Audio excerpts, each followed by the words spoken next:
ಕೇಳಿದಕ್ಕೆ ಕೃಷಿ ಸಚಿವರಿಗೆ ಕೆಂಡದಂತ ಸಿಟ್ಟು. ನಾನಿಲ್ಲಿ ಚೌಕಾಸಿ ಮಾಡೋದಕ್ಕೆ ಬಂದಿಲ್ಲ, ಕರೆಕ್ಟ್ ಆಗಿರೋದನ್ನ ಕೇಳಿದ್ರೆ ನಾನು ಕರೆಕ್ಟ್ ಆಗಿ ಹೇಳ್ತೀನಿ ಅಂತ ಕೋಪ ಮಾಡಿಕೊಂಡಿದ್ದಾರೆ. ರೈತರ ಮೇಲೆ ಗದರಿದ್ದಾರೆ ಸಚಿವ ಚಲುವರಾಯಸ್ವಾಮಿ. ಮಂಡ್ಯ ಜಿಲ್ಲೆಯ ನಾಗಮಂಗಲದಲ್ಲಿ ನಡೆದಿರುವಂತಹ ಘಟನೆ ಇದು. ಗೊಬ್ಬರ ಕೊಡಿ ಅಂತ ರೈತರು ಕೇಳಿದ್ದಾರೆ.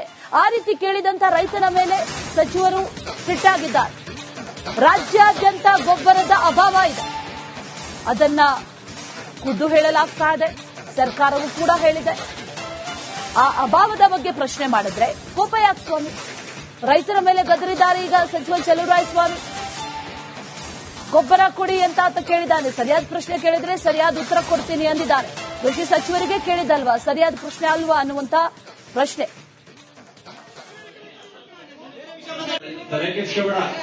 ಗುರು, ನಾನು ಇಲ್ಲಿ ಚೌಕಾಸಿ ಮಾಡಕ್ ಬಂದಿಲ್ಲ.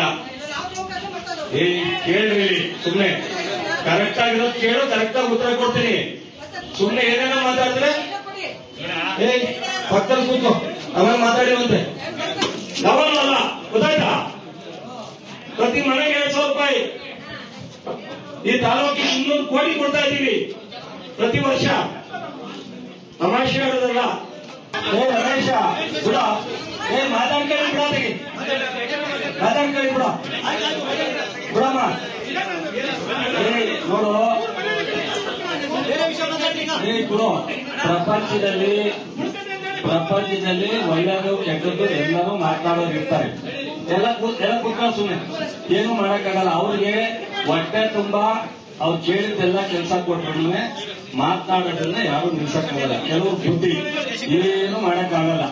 ಈಗ ದಯಮಾಡಿ ಒಂದು ನಿಮಿಷ ಸುಮ್ಮನಿರ್ತೀರ, ಇಷ್ಟಂಟ ನೀವೆಲ್ಲ ಸುಮ್ಮನೆ. ನೋಡ್ರಮ್ಮ, ನಿಮ್ಗೆ ಇಷ್ಟ ಇಲ್ಲದೆ ಕಿವಿಗೆ ಹತ್ತಿ ಕೊಡಿ ಹಾಕತ್ತಾರೆ, ಟವಲ್ ಇದೆ ಸುತ್ಕೋತಾರೆ, ಇಲ್ಲ ಮುಂದ್ಗಡೆ ಬಂದು ಇನ್ನೊಂದು ಒಳ್ಳೆ ಚೇರ್ ಕೊಡಿ ಕೂತ್ಕೊಳ್ಳಿ. ಇಷ್ಟ ಇಲ್ಲದೆ ಕೇಳ್ಬೇಡ. ಇಷ್ಟ ಇಲ್ಲ, ನಾನು ಇರೋದನ್ನ ಹೇಳ್ತೀನಿ. 5 ಗ್ಯಾರಂಟಿ ಕೊಡ್ತಾರೆ, ಸತ್ಯ ಅಲ್ಲಮ್ಮ? ಒಬ್ಬರ ಕೇಳಿದಕ್ಕೆ ಕೃಷಿ ಸಚಿವರಿಗೆ ಕೆಂಡದಂತ ಸಿಟ್ಟು. ನಾನಿಲ್ಲಿ ಚೌಕಾಸಿ ಮಾಡೋದಕ್ಕೆ ಬಂದಿಲ್ಲ, ಕರೆಕ್ಟ್ ಆಗಿರೋದನ್ನ ಕೇಳಿದ್ರೆ ನಾನು ಕರೆಕ್ಟ್ ಆಗಿ ಹೇಳ್ತೀನಿ ಅಂತ ಕೋಪ ಮಾಡಿಕೊಂಡಿದ್ದಾರೆ. ರೈತರ ಮೇಲೆ ಗದರಿದ್ದಾರೆ ಸಚಿವ ಚಲುವರಾಯಸ್ವಾಮಿ. ಮಂಡ್ಯ ಜಿಲ್ಲೆಯ ನಾಗಮಂಗಲದಲ್ಲಿ ನಡೆದಿರುವಂತಹ ಘಟನೆ ಇದು. ಗೊಬ್ಬರ ಕೊಡಿ ಅಂತ ರೈತರು ಕೇಳಿದ್ದಾರೆ. ಆ ರೀತಿ ಕೇಳಿದಂತ ರೈತರ ಮೇಲೆ ಸಚಿವರು ಸಿಟ್ಟಾಗಿದ್ದಾರೆ. ರಾಜ್ಯಾದ್ಯಂತ ಗೊಬ್ಬರದ ಅಭಾವ ಇದೆ, ಅದನ್ನ ಖುದ್ದು ಹೇಳಲಾಗ್ತಾ ಇದೆ. ಸರ್ಕಾರವೂ ಕೂಡ ಹೇಳಿದೆ. ಆ ಅಭಾವದ ಬಗ್ಗೆ ಪ್ರಶ್ನೆ ಮಾಡಿದ್ರೆ ಕೋಪ ಯಾಕೆ ಸ್ವಾಮಿ? ರೈತರ ಮೇಲೆ ಗದರಿದ್ದಾರೆ ಈಗ ಸಚಿವ ಚಲುವರಾಯಸ್ವಾಮಿ. ಗೊಬ್ಬರ ಕೊಡಿ ಅಂತ ಕೇಳಿದ್ದಾನೆ. ಸರಿಯಾದ ಪ್ರಶ್ನೆ ಕೇಳಿದ್ರೆ ಸರಿಯಾದ ಉತ್ತರ ಕೊಡ್ತೀನಿ ಅಂದಿದ್ದಾರೆ. ಕೃಷಿ ಸಚಿವರಿಗೆ ಕೇಳಿದಲ್ವಾ, ಸರಿಯಾದ ಪ್ರಶ್ನೆ ಅಲ್ವಾ ಅನ್ನುವಂತ ಪ್ರಶ್ನೆ.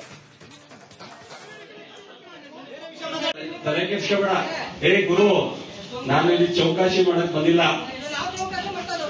ಕೇಳ್ರಿ, ಸುಮ್ನೆ ಕರೆಕ್ಟ್ ಆಗಿರೋದು ಕೇಳು, ಕರೆಕ್ಟ್ ಆಗಿ ಉತ್ತರ ಕೊಡ್ತೀನಿ. ಸುಮ್ನೆ ಏನೇನೋ ಮಾತಾಡಿದ್ರೆ ಪಕ್ಕದಲ್ಲಿ ಕೂತ್ಕೋ, ಆಮೇಲೆ ಮಾತಾಡಿವಂತೆ. ಯಾವಾಗಲ್ಲ ಗೊತ್ತಾಯ್ತಾ? ಪ್ರತಿ ಮನೆಗೆ 2,000 ರೂಪಾಯಿ ಈ ತಾಲೂಕಿಗೆ 300 ಕೋಟಿ ಕೊಡ್ತಾ ಇದ್ದೀವಿ ಪ್ರತಿ ವರ್ಷ. ತಮಾಷೆ ಹೇಳೋದಲ್ಲ. ರಮೇಶ ಬಿಡ, ಮಾತಾಡ್ಕೊಳ್ಳಿ ಬಿಡ, ಮಾತಾಡ್ಕೊಳ್ಳಿ ಬಿಡ ಬಿಡಮ್ಮ. ನೋಡು ಗುರು, ಪ್ರಪಂಚದಲ್ಲಿ ಒಳ್ಳೆಯದು ಕೆಟ್ಟದ್ದು ಎಲ್ಲರೂ ಮಾತನಾಡೋರು ಇರ್ತಾರೆ. ಎಲ್ಲ ಕೂತ್ಕೊಂಡು ಸುಮ್ಮನೆ ಏನು ಮಾಡಕ್ಕಾಗಲ್ಲ. ಅವ್ರಿಗೆ ಹೊಟ್ಟೆ ತುಂಬಾ ಅವ್ರು ಕೇಳಿದ್ದೆಲ್ಲ ಕೆಲಸ ಕೊಟ್ಟರು ಮಾತನಾಡೋದನ್ನ ಯಾರು ನಿಲ್ಸಕ್ಕಾಗಲ್ಲ. ಕೆಲವು ಬುದ್ಧಿ ಏನು ಮಾಡಕ್ಕಾಗಲ್ಲ. ಈಗ ದಯಮಾಡಿ ಒಂದು ನಿಮಿಷ ಸುಮ್ಮನಿರ್ತೀರ, ಇಷ್ಟಂಟ ನೀವೆಲ್ಲ ಸುಮ್ಮನೆ. ನೋಡ್ರಮ್ಮ, ನಿಮ್ಗೆ ಇಷ್ಟ ಇಲ್ಲದೆ ಕಿವಿಗೆ ಹತ್ತಿ ಕೊಡಿ ಹಾಕತ್ತಾರೆ, ಟವಲ್ ಇದೆ ಸುತ್ಕೋತಾರೆ, ಇಲ್ಲ ಮುಂದ್ಗಡೆ ಬಂದು ಇನ್ನೊಂದು ಒಳ್ಳೆ ಚೇರ್ ಕೊಡಿ ಕೂತ್ಕೊಳ್ಳಿ. ಇಷ್ಟ ಇಲ್ಲದೆ ಕೇಳ್ಬೇಡ. ಇಷ್ಟ ಇಲ್ಲ, ನಾನು ಇರೋದನ್ನ ಹೇಳ್ತೀನಿ. 5 ಗ್ಯಾರಂಟಿ ಕೊಡ್ತಾರೆ, ಸತ್ಯ ಅಲ್ಲಮ್ಮ? ಒಬ್ಬರ ಕೇಳಿದಕ್ಕೆ ಕೃಷಿ ಸಚಿವರಿಗೆ ಕೆಂಡದಂತ ಸಿಟ್ಟು. ನಾನಿಲ್ಲಿ ಚೌಕಾಸಿ ಮಾಡೋದಕ್ಕೆ ಬಂದಿಲ್ಲ, ಕರೆಕ್ಟ್ ಆಗಿರೋದನ್ನ ಕೇಳಿದ್ರೆ ನಾನು ಕರೆಕ್ಟ್ ಆಗಿ ಹೇಳ್ತೀನಿ ಅಂತ ಕೋಪ ಮಾಡಿಕೊಂಡಿದ್ದಾರೆ. ರೈತರ ಮೇಲೆ ಗದರಿದ್ದಾರೆ ಸಚಿವ ಚಲುವರಾಯಸ್ವಾಮಿ. ಮಂಡ್ಯ ಜಿಲ್ಲೆಯ ನಾಗಮಂಗಲದಲ್ಲಿ ನಡೆದಿರುವಂತಹ ಘಟನೆ ಇದು. ಗೊಬ್ಬರ ಕೊಡಿ ಅಂತ ರೈತರು ಕೇಳಿದ್ದಾರೆ. ಆ ರೀತಿ ಕೇಳಿದಂತ ರೈತರ ಮೇಲೆ ಸಚಿವರು ಸಿಟ್ಟಾಗಿದ್ದಾರೆ. ರಾಜ್ಯಾದ್ಯಂತ ಗೊಬ್ಬರದ ಅಭಾವ ಇದೆ, ಅದನ್ನ ಖುದ್ದು ಹೇಳಲಾಗ್ತಾ ಇದೆ. ಸರ್ಕಾರವೂ ಕೂಡ ಹೇಳಿದೆ. ಆ ಅಭಾವದ ಬಗ್ಗೆ ಪ್ರಶ್ನೆ ಮಾಡಿದ್ರೆ ಕೋಪ ಯಾಕೆ ಸ್ವಾಮಿ? ರೈತರ ಮೇಲೆ ಗದರಿದ್ದಾರೆ ಈಗ ಸಚಿವ ಚಲುವರಾಯಸ್ವಾಮಿ. ಗೊಬ್ಬರ ಕೊಡಿ ಅಂತ ಆತ ಕೇಳಿದ್ದಾನೆ. ಸರಿಯಾದ ಪ್ರಶ್ನೆ ಕೇಳಿದ್ರೆ ಸರಿಯಾದ ಉತ್ತರ ಕೊಡ್ತೀನಿ ಅಂದಿದ್ದಾರೆ. ಕೃಷಿ ಸಚಿವರಿಗೆ ಕೇಳಿದಲ್ವಾ, ಸರಿಯಾದ ಪ್ರಶ್ನೆ ಅಲ್ವಾ ಅನ್ನುವಂತ ಪ್ರಶ್ನೆ. ತಲೆ ಕೆಡ್ಸ್ಕೊಬೇಡ. ಏ ಗುರು, ನಾನು ಇಲ್ಲಿ ಚೌಕಾಶಿ ಮಾಡಕ್ ಬಂದಿಲ್ಲ. ಏ ಕೇಳ್ರಿ, ಸುಮ್ನೆ ಕರೆಕ್ಟ್ ಆಗಿರೋದು ಕೇಳು, ಕರೆಕ್ಟ್ ಆಗಿ ಉತ್ತರ ಕೊಡ್ತೀನಿ. ಸುಮ್ನೆ ಏನೇನೋ ಮಾತಾಡಿದ್ರೆ ಏ ಪಕ್ಕದಲ್ಲಿ ಕೂತ್ಕೋ, ಆಮೇಲೆ ಮಾತಾಡಿವಂತೆ. ಯಾವಾಗಲೂ ಅಲ್ಲ, ಗೊತ್ತಾಯ್ತಾ? ಪ್ರತಿ ಮನೆಗೆ 2,000 ರೂಪಾಯಿ, ಈ ತಾಲೂಕಿಗೆ 300 ಕೋಟಿ ಕೊಡ್ತಾ ಇದ್ದೀವಿ ಪ್ರತಿ ವರ್ಷ. ತಮಾಷೆ ಆಡೋದಲ್ಲ. ಏ ರಮೇಶ ಬಿಡ, ಏ ಮಾತಾಡ್ಕೊಳ್ಳಿ ಬಿಡಾಗಿ, ಮಾತಾಡ್ಕೊಳ್ಳಿ ಬಿಡ ಬಿಡಮ್ಮ. ಏ ನೋಡು, ಏ ಗುರು, ಪ್ರಪಂಚದಲ್ಲಿ ಒಳ್ಳೆಯದು ಕೆಟ್ಟದ್ದು ಎಲ್ಲರೂ ಮಾತನಾಡೋರು ಇರ್ತಾರೆ. ಎಲ್ಲ ಕೂತ್ಕೊಂಡು ಸುಮ್ಮನೆ ಏನು ಮಾಡಕ್ಕಾಗಲ್ಲ. ಅವ್ರಿಗೆ ಹೊಟ್ಟೆ ತುಂಬಾ ಅವ್ರು ಕೇಳಿದ್ದೆಲ್ಲ ಕೆಲಸ ಕೊಟ್ಬಿಟ್ಟು ಮಾತನಾಡೋದನ್ನ ಯಾರು ನಿಲ್ಸಕ್ಕಾಗಲ್ಲ. ಕೆಲವು ಬುದ್ಧಿ ಏನು ಮಾಡಕ್ಕಾಗಲ್ಲ. ಈಗ ಏ ದಯಮಾಡಿ ಒಂದು ನಿಮಿಷ ಸುಮ್ಮನೆ ಇರ್ತೀರಾ? ಇಷ್ಟಂಟ ನೀವೆಲ್ಲ ಸುಮ್ಮನೆ. ಏಯ್ ನೋಡ್ರಮ್ಮ, ನಿಮ್ಗೆ ಇಷ್ಟ ಇಲ್ಲ ಇದ್ರೆ ಕಿವಿಗೆ 2 ಹತ್ತಿ ಕೊಡಿ, ಹಾಕತ್ತಾರೆ. ಟವಲ್ ಇದೆ ಸುತ್ಕೋತಾರೆ. ಇಲ್ಲ ಮುಂದ್ಗಡೆ ಬಂದು ಇನ್ನೊಂದು ಒಳ್ಳೆ ಚೇರ್ ಕೊಡಿ, ಕೂತ್ಕೊಳ್ಳಿ. ಇಷ್ಟ ಇಲ್ಲ ಅಂದ್ರೆ ಕೇಳ್ಬೇಡ. ಇಷ್ಟ ಇಲ್ಲ, ನಾನು ಇರೋದನ್ನ ಹೇಳ್ತೀನಿ. 5 ಗ್ಯಾರಂಟಿ ಕೊಡ್ತಾ ಇರೋ ಸತ್ಯ ಅಲ್ಲಮ್ಮ. ಒಬ್ಬರ ಕೇಳಿದಕ್ಕೆ ಕೃಷಿ ಸಚಿವರಿಗೆ ಕೆಂಡದಂತ ಸಿಟ್ಟು. ನಾನಿಲ್ಲಿ ಚೌಕಾಸಿ ಮಾಡೋದಕ್ಕೆ ಬಂದಿಲ್ಲ, ಕರೆಕ್ಟ್ ಆಗಿರೋದನ್ನ ಕೇಳಿದ್ರೆ ನಾನು ಕರೆಕ್ಟ್ ಆಗಿ ಹೇಳ್ತೀನಿ ಅಂತ ಕೋಪ ಮಾಡ್ಕೊಂಡಿದ್ದಾರೆ. ರೈತರ ಮೇಲೆ ಗದರಿದ್ದಾರೆ ಸಚಿವ ಚಲುವರಾಯಸ್ವಾಮಿ. ಮಂಡ್ಯ ಜಿಲ್ಲೆಯ ನಾಗಮಂಗಲದಲ್ಲಿ ನಡೆದಿರುವಂತಹ ಘಟನೆ ಇದು. ಗೊಬ್ಬರ ಕೊಡಿ ಅಂತ ರೈತರು ಕೇಳಿದ್ದಾರೆ. ಆ ರೀತಿ ಕೇಳಿದಂತ ರೈತರ ಮೇಲೆ ಸಚಿವರು ಸಿಟ್ಟಾಗಿದ್ದಾರೆ.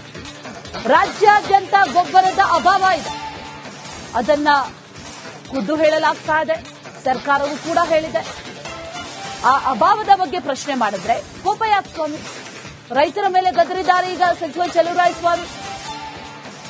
ಗೊಬ್ಬರ ಕೊಡಿ ಅಂತ ಆತ ಕೇಳಿದ್ದಾನೆ. ಸರಿಯಾದ ಪ್ರಶ್ನೆ ಕೇಳಿದ್ರೆ ಸರಿಯಾದ ಉತ್ತರ ಕೊಡ್ತೀನಿ ಅಂದಿದ್ದಾರೆ. ಕೃಷಿ ಸಚಿವರಿಗೆ ಕೇಳಿದಲ್ವಾ, ಸರಿಯಾದ ಪ್ರಶ್ನೆ ಅಲ್ವಾ ಅನ್ನುವಂತ ಪ್ರಶ್ನೆ. ತಲೆ ಕೆಡ್ಸ್ಕೊಬೇಡ. ಏ ಗುರು, ನಾನು ಇಲ್ಲಿ ಚೌಕಾಶಿ ಮಾಡಕ್ ಬಂದಿಲ್ಲ. ಏ ಕೇಳ್ರಿ, ಸುಮ್ನೆ ಕರೆಕ್ಟ್ ಆಗಿರೋದು ಕೇಳು, ಕರೆಕ್ಟ್ ಆಗಿ ಉತ್ತರ ಕೊಡ್ತೀನಿ. ಸುಮ್ನೆ ಏನೇನೋ ಮಾತಾಡಿದ್ರೆ ಏ ಪಕ್ಕದಲ್ಲಿ ಕೂತ್ಕೋ, ಆಮೇಲೆ ಮಾತಾಡಿವಂತೆ. ಯಾವಾಗಲೂ ಅಲ್ಲ, ಗೊತ್ತಾಯ್ತಾ?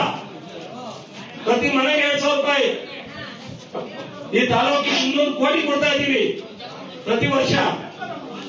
ತಮಾಷೆ ಆಡೋದಲ್ಲ. ಏ ರಮೇಶ ಬಿಡ, ಏ ಮಾತಾಡ್ಕೊಳ್ಳಿ ಬಿಡಾಗಿ, ಮಾತಾಡ್ಕೊಳ್ಳಿ ಬಿಡ ಬಿಡಮ್ಮ. ಏ ನೋಡು, ಏ ಗುರು, ಪ್ರಪಂಚದಲ್ಲಿ ಒಳ್ಳೆಯದು ಕೆಟ್ಟದ್ದು ಎಲ್ಲರೂ ಮಾತನಾಡೋರು ಇರ್ತಾರೆ. ಎಲ್ಲ ಕೂತ್ಕೊಂಡು ಸುಮ್ಮನೆ ಏನು ಮಾಡಕ್ಕಾಗಲ್ಲ. ಅವ್ರಿಗೆ ಹೊಟ್ಟೆ ತುಂಬಾ ಅವ್ರು ಕೇಳಿದ್ದೆಲ್ಲ ಕೆಲಸ ಕೊಟ್ಬಿಟ್ಟು ಮಾತನಾಡೋದನ್ನ ಯಾರು ನಿಲ್ಸಕ್ಕಾಗಲ್ಲ. ಕೆಲವು ಬುದ್ಧಿ ಏನು ಮಾಡಕ್ಕಾಗಲ್ಲ. ಈಗ ಏ ದಯಮಾಡಿ ಒಂದು ನಿಮಿಷ ಸುಮ್ಮನೆ ಇರ್ತೀರಾ? ಇಷ್ಟಂಟ ನೀವೆಲ್ಲ ಸುಮ್ಮನೆ. ಏಯ್ ನೋಡ್ರಮ್ಮ, ನಿಮ್ಗೆ ಇಷ್ಟ ಇಲ್ಲ ಇದ್ರೆ ಕಿವಿಗೆ 2 ಹತ್ತಿ ಕೊಡಿ, ಹಾಕತ್ತಾರೆ. ಟವಲ್ ಇದೆ ಸುತ್ಕೋತಾರೆ. ಇಲ್ಲ ಮುಂದ್ಗಡೆ ಬಂದು ಇನ್ನೊಂದು ಒಳ್ಳೆ ಚೇರ್ ಕೊಡಿ, ಕೂತ್ಕೊಳ್ಳಿ. ಇಷ್ಟ ಇಲ್ಲ ಅಂದ್ರೆ ಕೇಳ್ಬೇಡ. ಇಷ್ಟ ಇಲ್ಲ, ನಾನು ಇರೋದನ್ನ ಹೇಳ್ತೀನಿ. 5 ಗ್ಯಾರಂಟಿ ಕೊಡ್ತಾ ಇರೋ ಸತ್ಯ ಅಲ್ಲಮ್ಮ.